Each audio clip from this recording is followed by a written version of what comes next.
చాటున పిందెను చూస్తా, సోకు తీగల్లో పండును కోస్తా, నువ్వొస్తే కప్పిస్తా ముద్దుల ముంతమ్మ.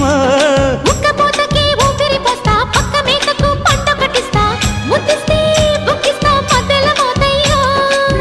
ఓలమ్మో పుకారులో షికారుగా రావమ్మో, ఎదలు ఎడెక్కిస్తే ఎట్టాబులమ్మో. ఊరయ్యో బజారులో మజాలకి రానయ్యో, పగలే పక్కెక్కిస్తే తంటాలేవయ్యో. మిట్టిల మీదున్న మిస్సమ్మయ్య సంటే వడ్డీలతో పాటు ఒళ్ళోకి వస్తుంటే పొగ